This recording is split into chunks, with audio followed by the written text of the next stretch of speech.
Okay, my name's Jonathan Cook. I'm a British journalist. I've been living in Nazareth in Israel, northern Israel, for the last 5 years. I've come here as a freelance journalist. I was originally a staff journalist with The Guardian, but came out here to do my own projects. One of the main things was to write a book, which has taken me, I was planning to do it in about a year or 2 years, and it's taken me 5 years to do it. And the book was published in 2006 in the summer, called Blood and Religion, The Unmasking of the Jewish and Democratic State. And I also write regularly for newspapers and websites, particularly the sort of progressive alternative websites like Counterpunch, antiwar.com, Information Clearinghouse, these kind of publications. Let's begin with your view of the conflict in Palestine-Israel when you first came to the region, and how your outlook has changed after 5 years of living here. Well, I think I came with a slightly different perspective to start with, because one of the first things that interested me was looking at what was happening with the Palestinian community inside Israel. This is a community most people don't know a great deal about. They're a fifth of the Israeli population.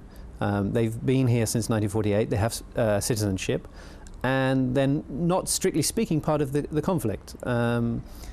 But it occurred to me that there was a lot that could be learnt about the conflict from looking at this community, because they are Palestinians, but they're also Israelis. They've been Israelis for nearly 6 decades. So I was interested to see how that citizenship, how they coped with that citizenship, and also how Israel coped with them being citizens when they're also Palestinians. One of the first things I noticed was that Israel seemed very reluctant to refer to them as Palestinians. It always referred to them as Israeli Arabs, or even sometimes it didn't want to refer to them as Arabs. It would refer to them as Bedouin, as Muslims, as Christians, as Druze, as their religious communities, rather than as a national group. So it intrigued me why Israel had these issues with what to call this community, why it just couldn't call them Palestinians. And in investigating that, I found out a lot of information about the history of this community and how much of that history was being concealed from them as well as from the rest of the world. For instance, in the education system here, it's still not possible for Palestinians to know anything about their history, about the Nakba, the catastrophe that happened to them as a people in 1948. In fact, I mean, they have a separate education system, so they are governed by different sets of rules. What they can teach in their schools are different from what can be taught in Israeli Jewish schools. For instance, a poet like Mahmoud Darwish cannot be taught in an Arab school, but can be taught in a Jewish school, because it's considered that there are nationalist overtones to his poetry, and therefore it's considered problematic. So these kinds of questions were very interesting to me, and I spent a lot of time investigating them, and in that way started to have a different perspective on Israel, both in its conflict with the Palestinians in the occupied territories, and also in terms of being a Jewish state, what a Jewish state requires to maintain itself and its legitimacy in the eyes of its citizens. What are the key themes of your new book, Blood and Religion? What do you hope readers will learn that they may not have been exposed to until now? Well, I hope it will open up the whole question of what Israel has been doing since 1948, what its intentions are, and whether it's really interested in peace with the Palestinians at any level, inside its own borders, borders that the international community recognizes, and also in terms of the Palestinians living in the occupied territories. One of the major issues in the book, one of the things I look at quite closely, and I don't think anybody else has really looked at, is a movement that developed in the 1990s following the Oslo peace process, what people term the peace process. Now, the point of Oslo was to set in motion a process which most people believed would lead to two nations being established, two certain nations, neighboring nations, a Jewish state, and Israel, inside defined borders, and also a new Palestinian state that most people assumed would be in the West Bank and Gaza. Now, the question that was left unclear, but I think Israeli leaders had a very clear idea what it implied, was what was going to happen to the Palestinians inside Israel, this fifth of the population who are Palestinians. Where would they stand after this peace process had taken effect? Now, we know from what the Israeli leadership were saying at the time that they had very strong views that the Palestinians should renounce, inside Israel, should renounce all claims to a national identity of any kind, any ideas of cultural autonomy, just being Palestinians, having control over their own institutions could not be allowed. And what happened from the Palestinian community inside Israel was the opposite. They started to realize that they were going to remain inside Israel. There wasn't going to be a one-state solution. There were going to be two states, and they were going to be in the Israeli state, not the Palestinian state. So it was clear to them that their Israeli citizenship was a given to both sides, to the Palestinian side and to the Israeli side. And therefore, they had to think very clearly for the first time about what their Israeli citizenship meant. They'd been living with discrimination for 5 decades and hadn't really confronted that question. They'd left it as a final status issue, along with all the other ones like Jerusalem and the refugees and so on. So this question of what was going to happen to the Palestinian citizens of Israel, what they themselves wanted, had not really been addressed until the Oslo peace process kicked in the 1990s. So in about 96, 97, we saw a new development among the Palestinians inside Israel, which is that they started demanding real citizenship. For the first time, they said, well, okay, we don't want this second-class kind of citizenship. We want genuine citizenship. We want equality with the Jews inside the state. And they gave this campaign a label. They called, what they were demanding was a state of all its citizens. Azmi Bashara, who was one of their leading politicians, articulated this, particularly this notion, but it was accepted by all the political groups within the community, and generally it was a popular idea.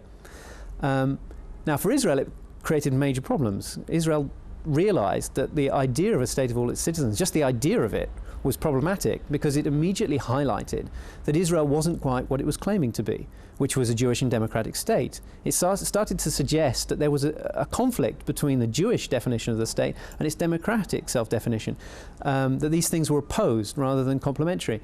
And so the Palestinians inside Israel and their campaign, political campaign that really took off in the late 1990s, became extremely problematic for Israel. And the Israeli leadership started to rethink its relationship with the Palestinians inside Israel. And that's really, I'm looking at what happened from the beginning of the Intifada. The Intifada was an important turning point, not only for the Palestinians in the occupied territories, but also for the Palestinians inside Israel living as citizens. Because what happened at that point was that Israel realized it had a pretext for treating the Palestinians as a fifth column. As soon as there was an intifada, it could redefine the Palestinian population inside Israel, no longer as just ordinary citizens, but as a fifth column of the Palestinians in the occupied territories. And it found that moment when it could redefine its Palestinian citizens at the very moment when the intifada erupted in the occupied territories, because at that moment there were demonstrations in support of the Palestinians in the major cities in the north of Israel, in the Galilee, Palestinian cities, such as Nazareth here. And Israel used that as an opportunity to reimagine its Palestinian population, to recraft the image of the Palestinian population inside Israel for its own Israeli citizens, its Jewish Israeli citizens. And what it did was send in the police force, heavily armed, with rubber bullets and with live ammunition, and started shooting at demonstrators, unarmed demonstrators inside Palestinian cities like Nazareth, treating them exactly the same way as the army was treating the Palestinians in the occupied territories, leading most Israeli Jews to make the connection, which is that if the army needed to use this kind of force against the Palestinians in the occupied territories, and the police needed to use the same kind of force against Palestinians inside Israel, then they must be doing the same kind of thing. They must be subversive in the same kind of way. And so not only did 13 Palestinian citizens of Israel die in those brief few days before they were shocked into submission. I mean, very quickly the demonstrations petered out because people realized that they were just going to be shot if they went out onto the street and demonstrated. But it left a legacy for both communities.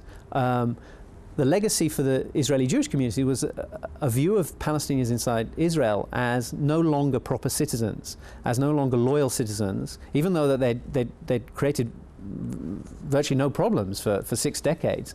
The image of them had totally changed overnight. Now they were seen as a threat, a security threat, and there were boycotts, for instance, in Nazareth. People stopped coming to Nazareth. Israeli Jews stopped visiting Nazareth. They'd come here often on the Shabbat to eat the hummus, to get their cars fixed. I can't say there was much coexistence going on, but there was at least a relationship. People came, they felt comfortable in communities like Nazareth. They stopped coming. They started seeing this as the same as the occupied territories, as dangerous territories, enemy, hostile territory, and they stopped coming. Now, for the Palestinian citizens of Israel, there were also a legacy. They realized that that their citizenship was meaningless, that there was no way that Israel was going to ever treat them as the same kind of citizen as an Israeli Jew. Their citizenship had different kind of meaning and content. And so this really was a fracture point. I think in the 2001, 2002, we really saw a moment where the two communities just moved apart. And that hasn't really changed, although superficially things look a lot better. But I think you'll notice it in things like, for instance, the election campaigns. The Palestinian citizens of Israel have always been one of the best communities in terms of voting, and they have very high turnout. They've always turned out 80% plus have turned out and voted in the elections. Now, what's been happening is there's been a growing boycott movement. People have stopped voting. I think the figures for the last election were, I think off the top of my head, it were 57% of something. That's the figure that I remember. It was in the high 50s. That's a massive reduction in the percentage of Palestinians voting inside Israel. So it was a sign that a loss of trust in the system, and a sense that the system really didn't relate to Palestinian citizens and wouldn't relate to them in any meaningful way, that the future of Israel as a Jewish state did not include them. And we're seeing that, I think, in new developments. The most obvious one perhaps being the addition of Avigdor Lieberman to the Israeli cabinet quite recently. And this is a sign of the consensus that is building inside the Jewish community against the idea of the citizenship of Palestinians inside Israel continuing in the form that they currently enjoy it. This has developed into a kind of civil rights struggle, certainly from the Palestinian-Israeli perspective, and so one would imagine that there are allies in this struggle from within the Israeli Jewish community. Has there been any significant support from within the Jewish population of Israel? I think that's one of the most depressing things, actually, that there are small, very small Jewish groups that are starting to identify with these issues. They've recognized the significance, the turning point that was reached at the beginning of the Intifada in 2000. And they've reached the right kind of conclusion, which is that Israel has to look to its past, to what happened in 1948, the ethnic cleansing of Palestine, as the Israeli historian Ilan Pappé has referred to it in his recent book, and that an acknowledgement of that ethnic cleansing must begin until Israeli Jews start to look at their history and to see what was done in 1948 and why it was done, confront those ghosts. Really no progress can be made in any kind of peace process. And I'm not just talking inside Israel in terms of civil rights movement and recognition of the legitimate rights that Palestinians inside Israel have, but also the legitimate national rights that Palestinians have in the occupied territories. And that these questions are really connected, that this problem didn't begin in 1967, it began in 1948 with the displacement of 80% of the Palestinian population. And that wound will not heal unless it's recognized and acknowledged and come to terms with. So there are some groups. One of the most significant of them is an organization called Zochrot, which means remembering in Hebrew. And they go around there are nearly 500 Palestinian villages that were destroyed after 1948 by the army. And they go to many of these communities and post signs telling you about these places, just road signs, just to tell you the names of the main street, for instance. Now, a lot of these communities are on land that's now owned by Jewish communities like the kibbutz. And they're very brave, these activists. I mean, they often find that they're greeted with a great deal of hostility. The local members of the kibbutz will come out, will try and evict them. They will call the police regularly turn out.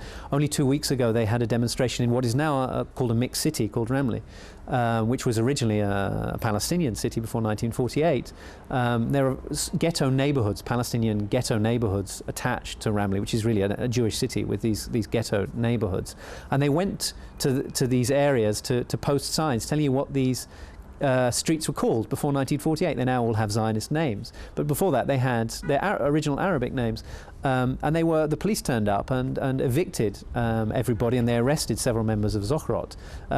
So I mean, there's a great deal of hostility at all levels, but from the police force, from ordinary Israeli Jews, against these kinds of activities. But I think they're important, and they are starting to change, even if it's among a small community inside Israel. They are starting to change the understanding of what went on. I've noticed, I've been going to some of these meetings that Zochrot has had in these destroyed villages for the last couple of years, and I've noticed that the size of the number of people turning out for them is growing all the time. And also a much broader community of people. It's ordinary Israelis turning out, not just a small group of radical activists and left-wingers. So that's a hopeful sign, but unfortunately it's still a very small community of people. So a lot of work needs to be done. It's difficult to know who can do that work in a way that isn't going to lead to confrontation, because there is so much resistance to the idea of acknowledging what happened here in 1948, confronting it and dealing with it. What about challenges in the Israeli courts, the disputes over land rights, civil rights, family unification? Aren't some of these battles being waged in the courts? Well, the Israeli courts have helped in a marginal way. I mean, they do stop the worst excesses of discrimination. But I think it would be wrong to see the courts as a solution. The courts I think the main issue for the Israeli courts are to keep Israel's image as a Jewish and democratic state. I mean, this is why I called the book The Unmasking of the Jewish and Democratic State, because what I was doing in the book was showing you really where Zionism was heading. Where its attitude towards the Palestinian citizens of Israel was heading. And Avigdor Lieberman typifies that. He's seen as a very eccentric, maverick kind of figure inside Israel, but he's not really. I mean, he's very much part of the Israeli mainstream, maybe the right, but still very much part of the Benjamin Netanyahu, Ehud Olmert kind of range of political values, right from what now is called the centre to the right wing. It's worth remembering that Lieberman was once the Director General of the Likud party. He was also the head of Benjamin Netanyahu's office when he was Prime Minister.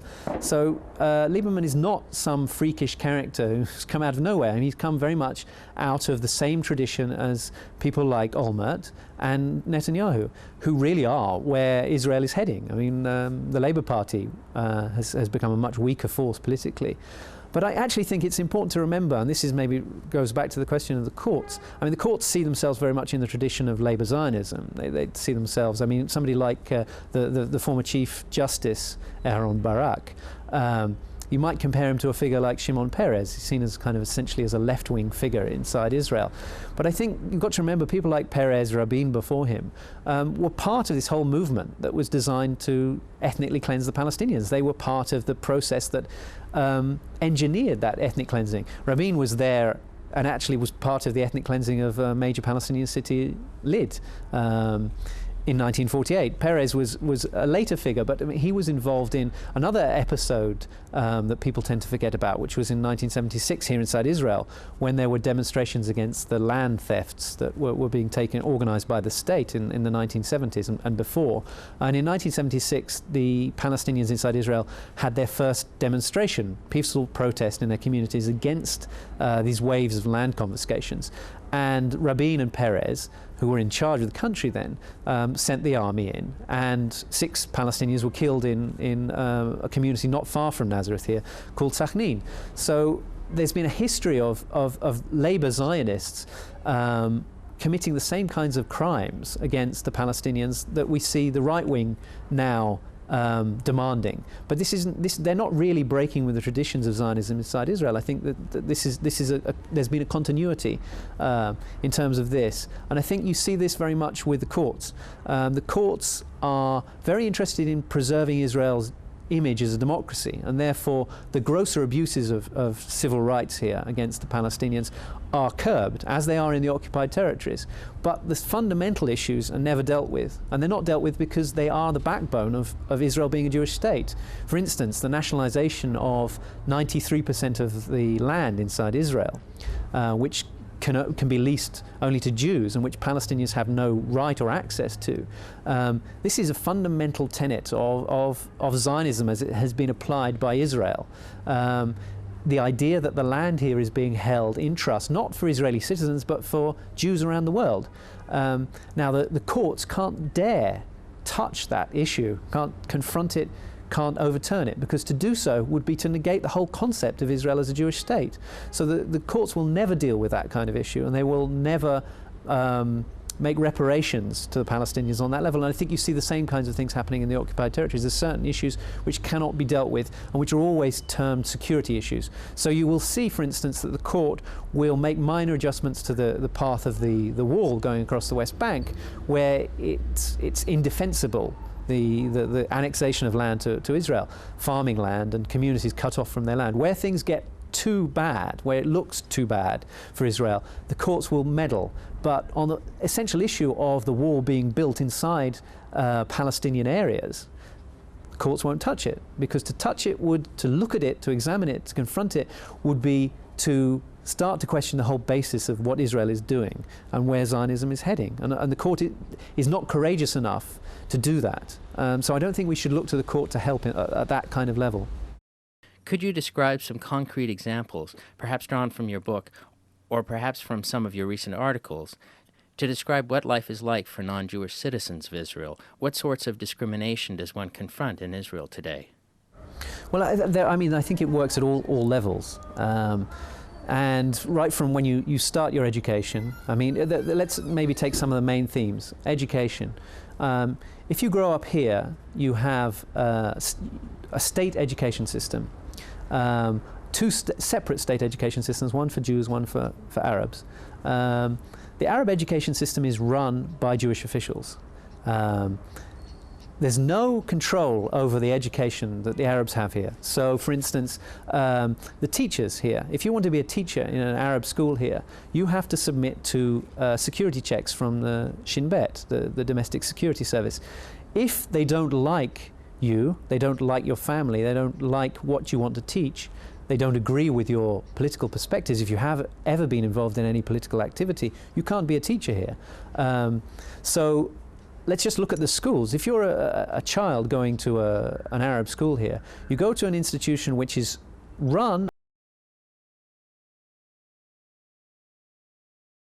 being policed by Jewish officials who make sure that you can't do projects that have anything to do with your Palestinian identity, that you don't know anything about your history, you don't know that you're actually connected with the Palestinian people who live only a short distance. Jenin is only a 20-minute drive from Nazareth. But you can't look at those kinds of issues in an Arab school inside Israel. Your teachers can't discuss these issues. If you want to ask what the PLO is, I know, for instance, children sometimes here want to know what the PLO is. They don't know what the PLO is. If they ask their teacher, the teacher has to say, I can't talk about this. If the teacher replies, and I have friends who are teachers here, I've heard stories, for instance, where one teacher did answer a question like this and explain in purely neutral terms what the PLO was, described it historically as an organization, what it was and who were members and what it had achieved. 2 days later, that teacher was called in to the local police station. They knew everything that had happened in that classroom, and the teacher was fired. Now, that raises all sorts of questions about not only the freedom that this teacher has, but how did the Shin Bet know what was said in that classroom? Because, and this is really quite a frightening thought, because even children are being recruited to spy inside the schools. There are well-known families in every community, Arab community inside Israel, which are recruited by the police forces, and it works right through the family. So even the children will be encouraged by their parents to inform on the school, on the teachers, what's being said in the school. So really there's no sense of having the space to think about who you are, no sense of your identity or your history. And that's deeply damaging to anybody who lives here, not really to know who you are or what you are, particularly when your state doesn't want to define you as an Israeli or as a citizen, as a proper citizen. So you're really left with nothing. There's a kind of vacuum at the heart of your identity, which I think is profoundly damaging and is difficult for people who've never experienced that really to understand what it means. Let's look at another issue, employment, for instance. Now, Israel was founded on important concepts inside labor Zionism, for instance, was the idea of what they called Hebrew labor, which was most colonial movements when they come to another country, what they usually do is they try and use the labor of the natives. It's cheap, and they exploit the local people. Now, what was interesting about Israel when it first arrived, when Jews started arriving in the first waves of immigration to Palestine, was that they were actually discouraged from using the natives. With this whole idea of Hebrew labor, that Jews were redeeming the land and so on. And that has continued. It hasn't ended just because Israel became a state. There's still this very strong notion of Hebrew labor, and it reaches all sorts of aspects of the economy. There's the most obvious way it's used, which is that by the government, which says that all sorts of areas of the economy are security related, and so Palestinian citizens aren't allowed to work in them. And that can include anything really you can think of, including, for instance, textile factories. Israel used to have a very large textile industry, which has ended. But a lot of the textile industry here was based around the making clothes and uniforms for the army. So Palestinians weren't allowed to be employed in these factories because this was considered to be security-related work. There's a huge armaments industry here, which of course Palestinians are not allowed to be involved in. There's the airports, which that Palestinian citizens can't be involved in. There's the whole security industry itself. It's very difficult for Palestinians to get employment in the police force here. Even inside their own communities, there are very limited numbers of Palestinians are allowed to become members of any of the security forces. The Shin Bet, for instance, they're almost entirely excluded from. So there are large areas of the economy in which the government says people can't be employed in. There are also many jobs where you need to have worked in the army before you find employment. That excludes most Palestinians as well. There's if you like, the popular racism of Israeli Jewish employers who would rather employ a Jew than a Palestinian. So there's that level of discrimination. So at various levels, it becomes, if you're a Palestinian here, it's very difficult to find work. Most of the Palestinian community here before 1948 were engaged in labor, in agricultural labor. They were working as farmers on their land. Now, most of that land, as we'll get to next, was confiscated, so they don't have their farmland anymore. So what kind of employment is left open to them? Very little. Most of it's service industries, and also working inside the Jewish economy, but as very low-paid casual laborers. In the kibbutz farms, they sometimes work as day laborers there. There's quarries, for instance, they sometimes work in the quarries. There are some factories where they work as well, meat processing factories and so on. But they're very, also of course the building sites. They build most of the country as well, Palestinian citizens, and also Palestinians from the occupied territories. You've got to remember that they very similar employment patterns there. You know, who was building the wall? Who is building the wall? Unfortunately, it's mostly Palestinians because there's not many other ways that they can work. So Israel has really had a stranglehold on what kind of employment is available to Palestinians on both sides of the Green Line, and it's restricted that very much to casual, low-paid labour. And there are very high unemployment rates in Palestinian communities. Typically, the official figures are double what they are in the Jewish community. Actually, it's much, much higher than that because the figures themselves conceal the discrimination. There are many reasons why Palestinians inside Israel cannot claim unemployment benefit and are not included in the unemployment figures. Some of the organisations in Nazareth who work with the unemployed suggest that the figures may be 4 times higher in the Palestinian community than in the Jewish community. So whereas there's about 9-10% unemployment in the Jewish community, it could be up to 40% unemployment in the Palestinian community, so it's very, very high. That's employment. Let's now look at land. Land, which is a very important issue here because it's been the bedrock of the Palestinian identity. I mean, it was a farming, rural peasant community until 1948, largely. And land was key to the community's sense of their own identity and who they were. Now, what Israel has done is nationalise most of the land inside Israel. As I said, 93% of it is nationalised and off limits, effectively, to Palestinians. It means that they can't have any control over their own planning or their own communities. Most of the communities here, and you see it in Nazareth, they're extremely tightly built Palestinian communities. There's really massive overcrowding in them. There's also massive illegal building, which Israel likes to talk a lot about. Well, there's a good reason why there's a lot of illegal building, which is it's almost impossible to get a building permit if you're a Palestinian. And that's again true in the occupied territories and inside Israel. The parallels are always there.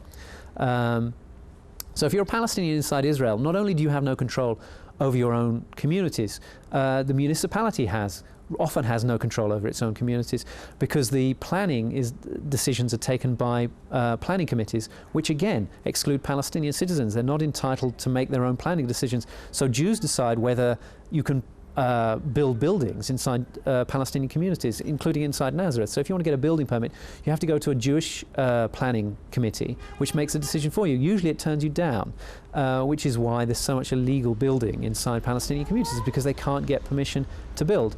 And that means that not only do the elected representatives of the community not have control over their communities, it means that most people here end up finding themselves being increasingly criminalized, which is another concept which is probably difficult for people to understand. But the idea that you have no choice. Imagine living with your parents, getting married, and expecting, as most of us would do, to be able to go and live in our own home.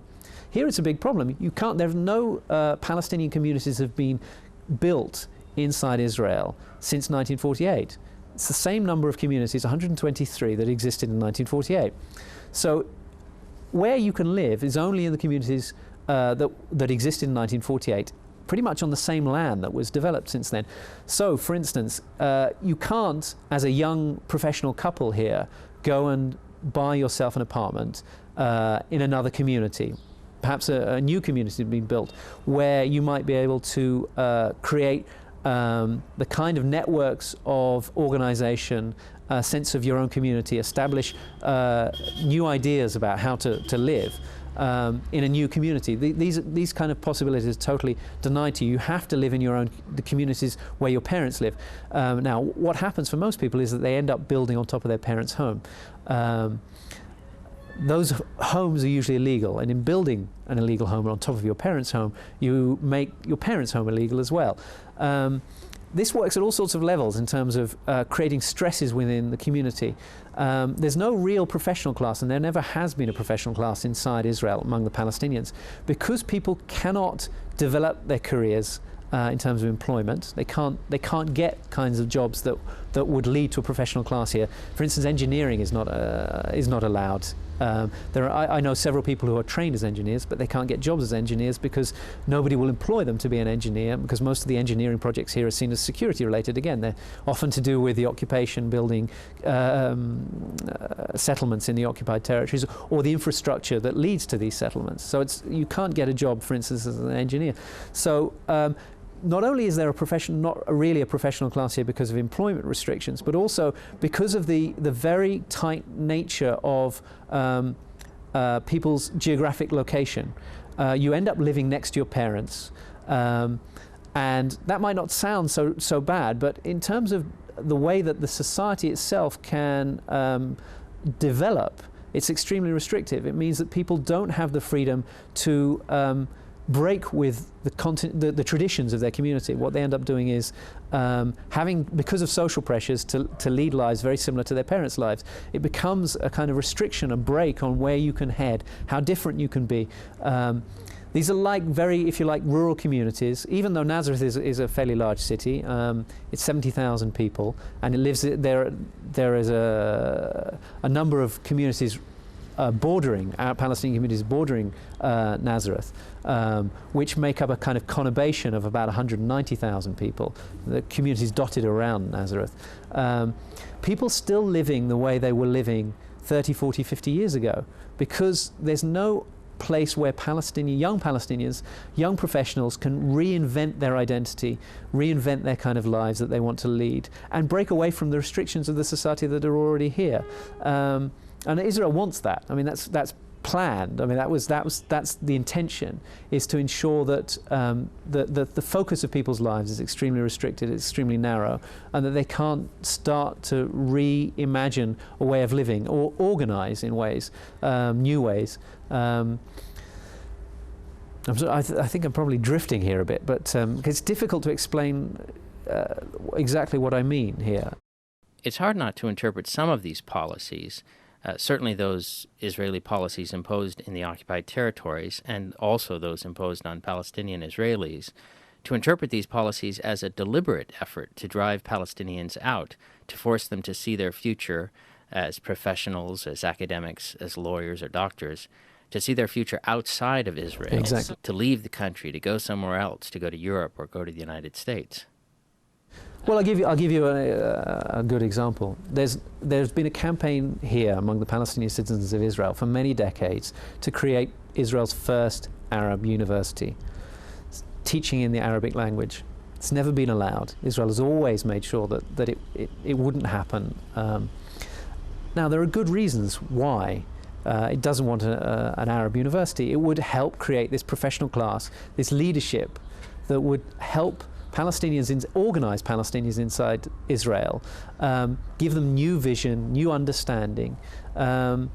What happens instead is that if you don't want to go to an Israeli university where you're going to have to be taught in Hebrew, which is your second language, and it immediately puts you at a disadvantage against Israeli Jewish pupils, who are students who you're competing with, your options are to go to Jordan, for instance, and go to one of the universities there, which a lot of Palestinian students now do. They go to Jordan and they study at one of the universities in Amman. Now, once they finish that education, there's a good chance they meet somebody there, maybe a Jordanian, and maybe they think to get married.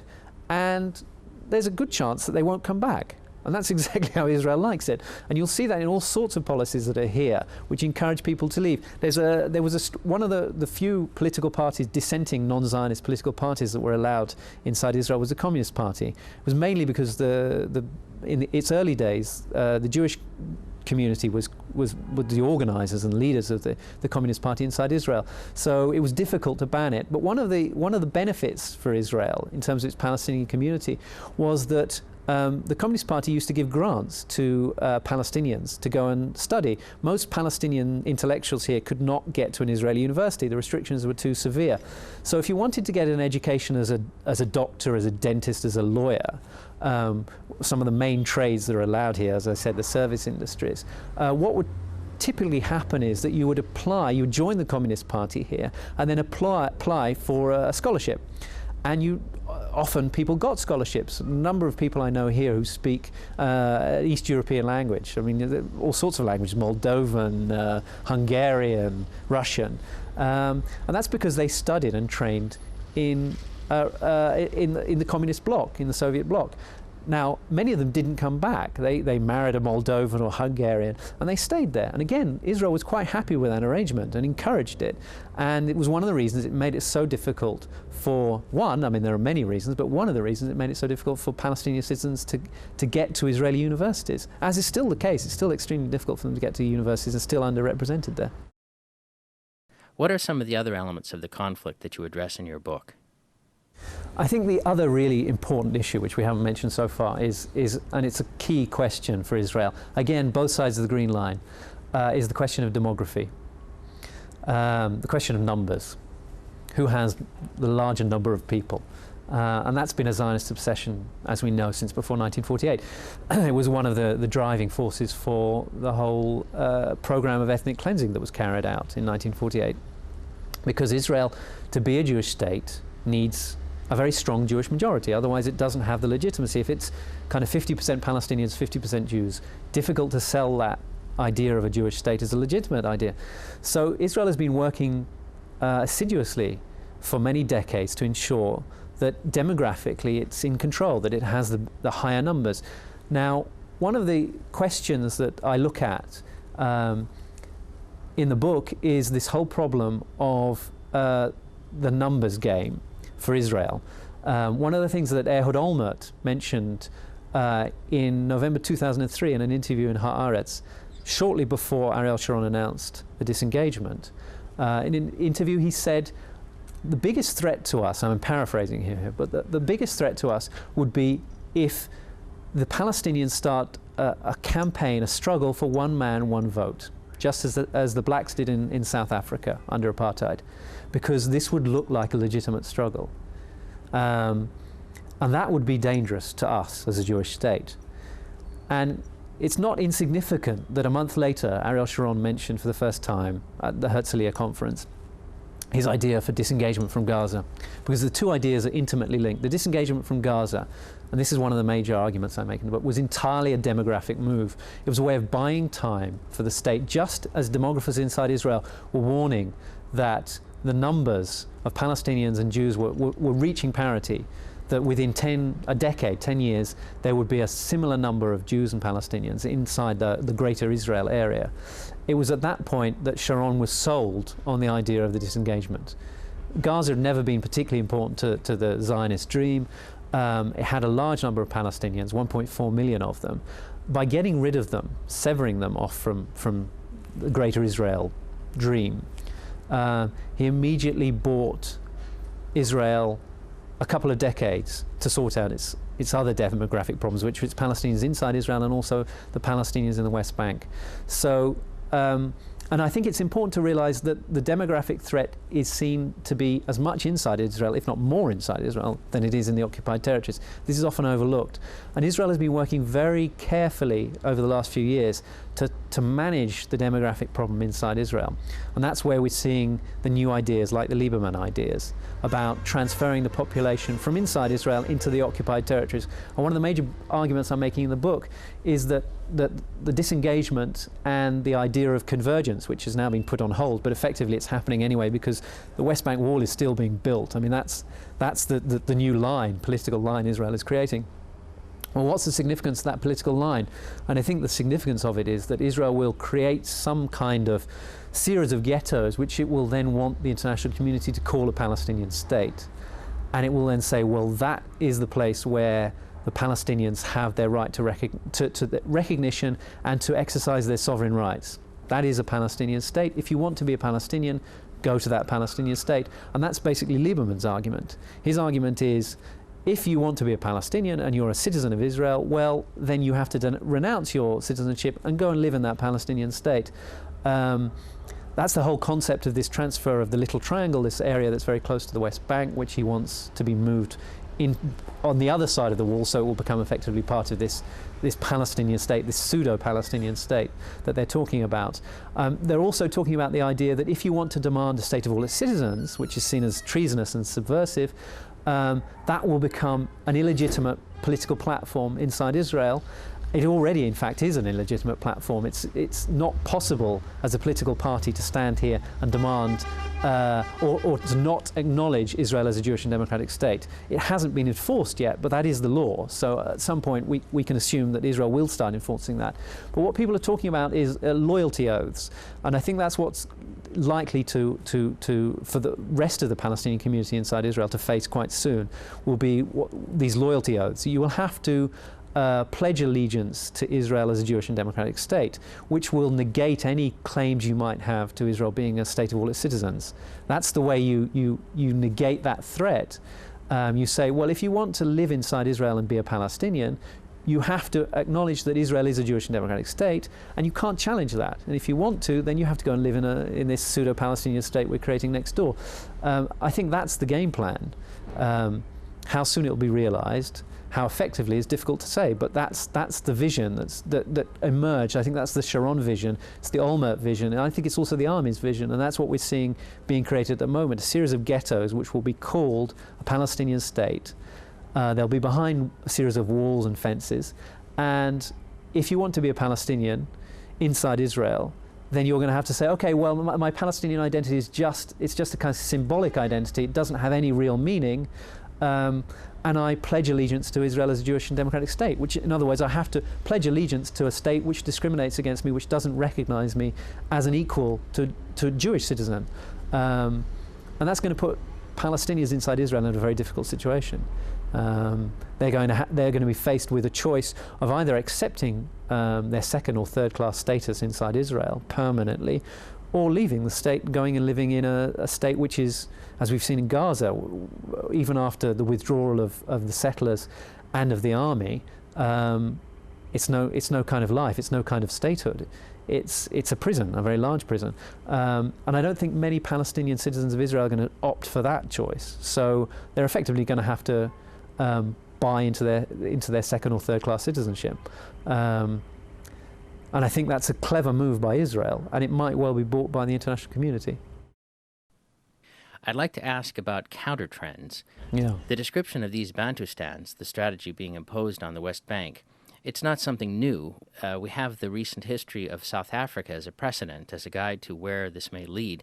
What do you see as the countertrends, the reservoirs of hope, that another direction might be possible for the people of the region? Well, unfortunately, I'm not great on hope. I will do my best, though. I think one has to recognize that all regimes learn from their predecessors' mistakes, and I have no doubt there were very close ties between Israel and apartheid South Africa, and I have no doubt that Israel has learnt the lessons from apartheid South Africa's failure, and it will not repeat them exactly. It will change the format and the implementation enough. It hopes that the international community will buy it. And that's really what matters, or Americans will buy it, the American regime will buy it, which is what really counts. So I think there's that first obstacle, I mean, that anybody who opposes what's going on faces, is that Israel isn't going to be stupid and just replicate apartheid South Africa. It's going to do it more cleverly. And so we're going to have to be more clever in our arguments. The second thing is that we have an obstacle which the opponents of apartheid South Africa didn't have, which is that if we criticize Israel, we're called anti-Semites. That's a very powerful argument. It's a very powerful argument for most people. And it's a big problem. You know, if you opposed apartheid South Africa, what did people call you?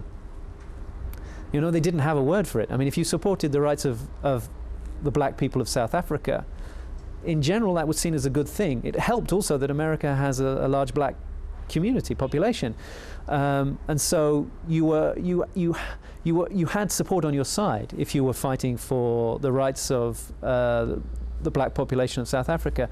Now the problem in America is almost reversed, where you have a large, or not maybe such a large community, but you have a significant, influential Jewish community who in the main are quite supportive of Israel. Not on everything, but still fairly supportive. And so the power balance is rather different, I think, in this case, and it's much harder to argue your case. There aren't so many Palestinians inside America, and those that there are tend to keep their heads down rather than out there arguing vociferously for the rights of the Palestinians in the occupied territories. So I think we should be aware of those hurdles, those obstacles, and not suggest that it's going to be, the fight is as easy as it was in the case of apartheid South Africa. What hope is there? I think there's always the hope that that anyone arguing for and campaigning for universal rights and for justice, you know, you have right on your side. It's a powerful argument, and as long as it's heard, I think you can make a significant dent in, a significant impression on people. I mean, I think there is also maybe a third element to this, third obstacle which I haven't mentioned also, which is the American media, which is not very supportive or very realistic about what's going on here, and is part of the problem as well, because it prevents ordinary Americans from really hearing what's going on. So that's another obstacle that has to be confronted. But as long as we can make ourselves heard, we can make people realize what the issues are and what's going on, there is the hope that message will be understood and will be powerful, because we're talking about universal rights here. We're talking about Palestinians having the same rights as Israeli Jews. So that's one small ray of hope. I think the other hope is that Israeli Jews are starting to realize that Palestinians, I mean, there's been a process for the Israeli Jewish population here. They've undergone a series of stages of recognition of the Palestinians, which may be difficult for us to have imagined that they would have been able to, for instance, recognize the idea of a Palestinian state 20 or 30 years ago. People didn't talk in those terms. I mean, I have Israeli Jewish friends, who older ones, who remember a time when it was just not possible to talk about Palestinians ever having a state. Well, it is possible to talk about that now. I don't think it's very realistic. Most Israeli Jews' understanding of what might be needed to create a Palestinian state isn't very realistic yet, but at least they've made that kind of mental leap. And that's a first stage. I think the communities, the small groups I was talking about earlier, like Zochrot, and there are other ones. Tayush is another one, important one. These small groups are very active, they're very vociferous, and they're very committed. And they are slowly starting to make an impression. There was a lot of hostility, for instance, as I mentioned, to Zochrot when they first started their activities. But in general, I've noticed, and I know from Etin Bronstein, who's the director of Zochrot, that there's a larger number of Jews who are at least curious about what they're doing. Maybe not approving of it, but curious. Not immediately hostile. When he first started doing these signposting projects in the destroyed villages, he was just met with hostility and sometimes with physical violence. Now, more often there's a curiosity, there's a sense of who are you, what are you doing, why are you doing it? And that's a change, and it's an important change, and it's the beginning of a process of understanding. It leads somewhere hopeful, and that's, to me, the small sign of hope that I cling to, that if Israeli Jews can start to want to know why somebody might want to put a signpost up with an Arabic name on it, that's a beginning. And it's a small one, but it's a beginning, and it could lead to something significant. So that's maybe the hope I can offer, but I appreciate it's not a huge one. You've spoken a little about the United States, the main benefactor of the State of Israel.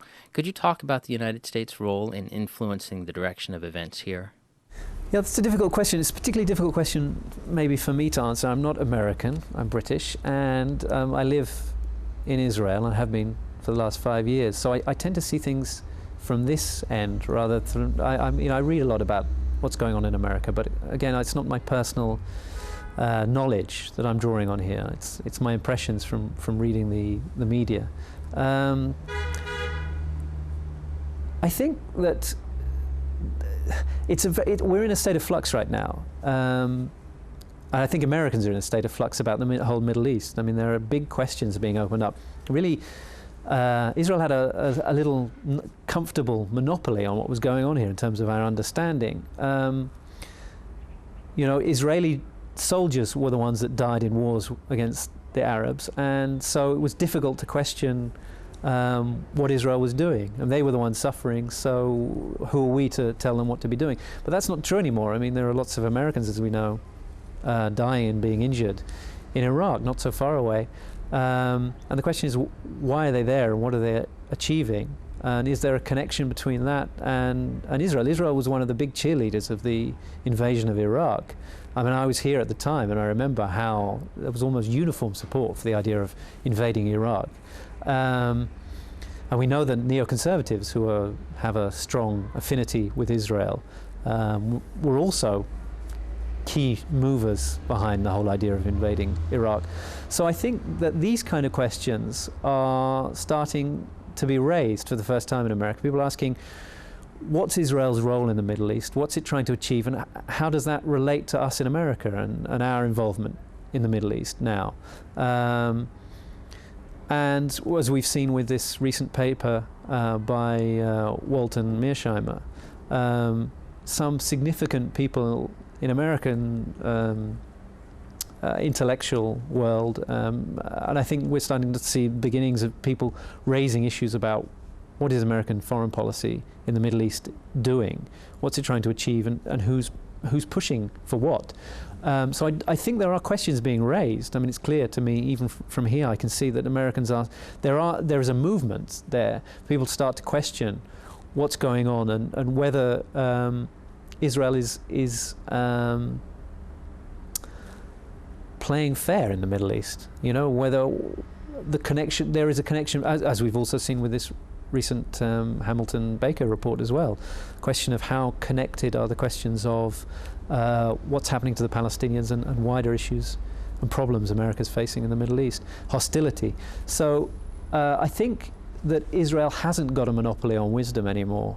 It isn't controlling the debate, and that's going to become harder and harder for it to do. The debate is going to start widening out, and other people are going to start having their voice heard. And that's only I think that's only a healthy thing. How quickly it'll happen, I don't know, though. Let's talk about the sort of issues that typically have a tremendous influence on how many people view the conflict here in Palestine, Israel. I wonder if we could talk about the Kassam rockets that are currently being fired from Gaza into Israeli communities near the border. Certainly when these issues are reported in the United States, they are typically placed within the context of Israel's struggle to provide security for its people. Yeah, sure. Just within the last week, and we're speaking on December 28th, 2 Israeli teenagers were very seriously injured by a Kassam rocket that struck the town of Sderot. How do you talk about these incidents and the violent resistance that is a part of the resistance against the Israeli occupation? Sure. Well, I think there are 2 ways of looking at that issue. I mean, one, and I think it's an important one to remember, and one that tends to be ignored in the States, I think, is that actually the Palestinians do have a right under international law to resist the occupation, and they can resist it violently.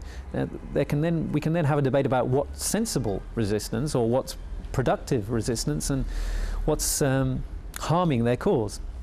But that's largely a matter of perception often, and that's something that the Palestinians don't have a lot of control over. That's how their resistance is framed by, for instance, the international media and the American media. So I want to make the first point that, of course, the Palestinians do have a right to resist the occupation, and it's important to remember that, not to forget it. But I think there is a valid question about how productive, how useful, how successful the armed resistance has been. That's a question that I think Palestinians have been having through the Intifada. They've been seriously considering how successful has an armed Intifada been, and I think we tend to assume that the lull in suicide attacks is a reflection of the building of the wall. I actually think that's a major mistake. I think it's actually a conscious decision by the Palestinians.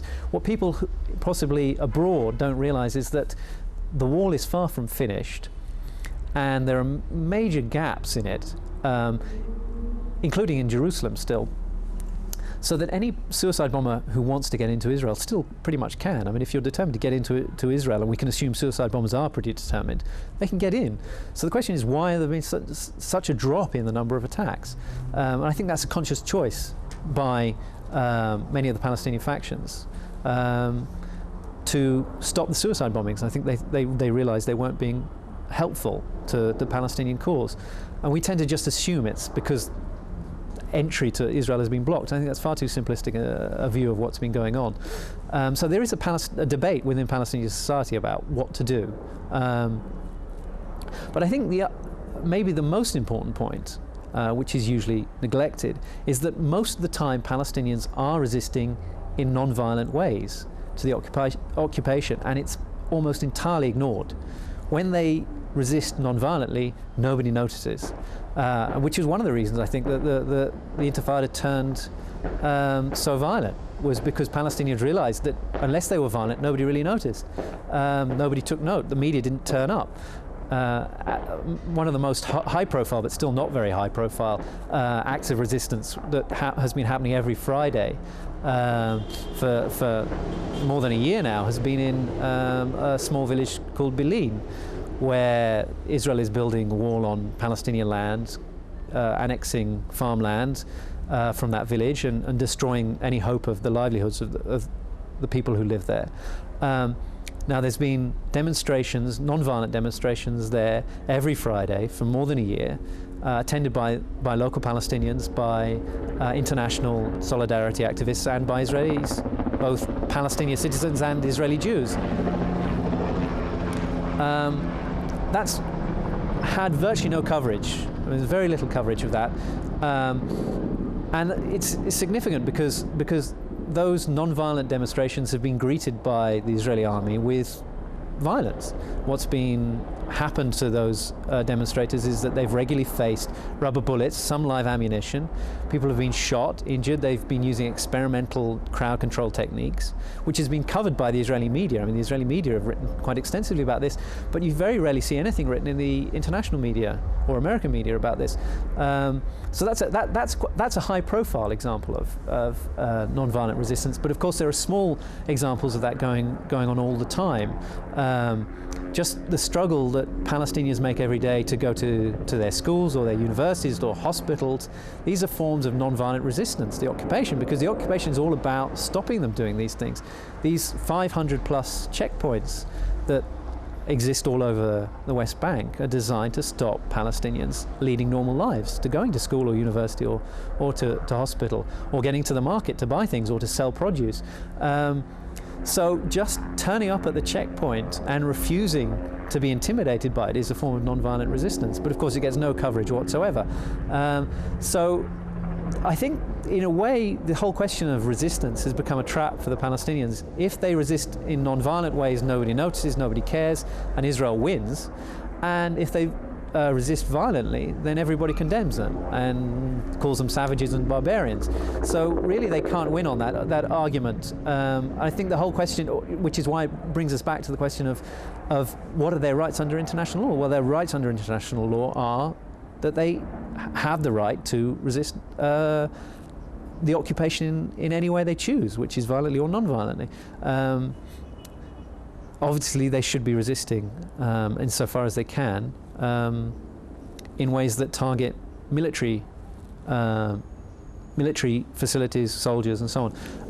But it's interesting, when they do that as well, they get condemned. When they captured a soldier who was at a military post just on the borders of Gaza, firing part of an artillery battery that was firing into Gaza, and therefore an entirely legitimate military target. When they captured that soldier, Gilad Shalit has become this kind of poster boy for those who kind of want to argue that the Palestinians are not behaving in legitimate ways.